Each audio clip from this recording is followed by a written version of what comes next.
अस्सलाम वालेकुम व्यूअर्स, आज मैं लेके आई हूँ चीज़ सैलेड। उसके लिए मुझे जिन चीज़ों की ज़रूरत है वो ये हैं।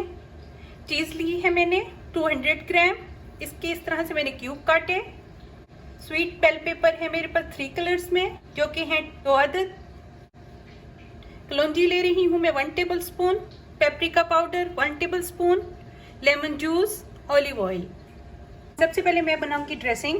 2 टेबल स्पून ले रही हूँ मैं ऑलिव ऑयल। 1 लेमन का जूस है मेरे पास। 1 टेबल स्पून लूंगी मैं पेपरिका। कुछ लूंगी मैं ये कलौंजी और इसे मैं मिक्स करूंगी। चीज लिया मैंने इस बाउल में, इस पे डालूंगी मैं ये ड्रेसिंग।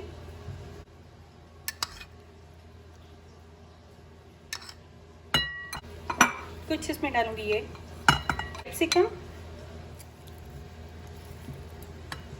इसे मैं अच्छी तरह से मिक्स करूंगी, क्योंकि ये जो चीज़ है इसमें बहुत ज़्यादा सॉल्ट है, तो अब मैं इसमें सॉल्ट नहीं ऐड करूंगी। इसे मैंने सर्विंग प्लेट में निकाला। अब मज़ीद कुछ बेल पेपर से इसकी डेकोरेशन करूंगी।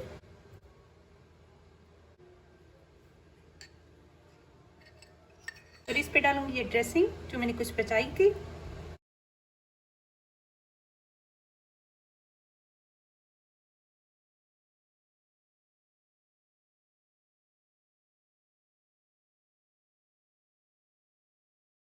इस तरह से ये सैलेड तैयार है। जो मेरे चैनल पे नए हैं, मैं उनसे कहूँगी कि मेरे चैनल को सब्सक्राइब करें, साथ ही वीडियोस को लाइक एंड शेयर करना मत भूलें। बेल आइकॉन का बटन भी ज़रूर प्रेस करें ताकि मेरी वीडियोस की लेटेस्ट अपडेट आप लोगों को मिलती रहे।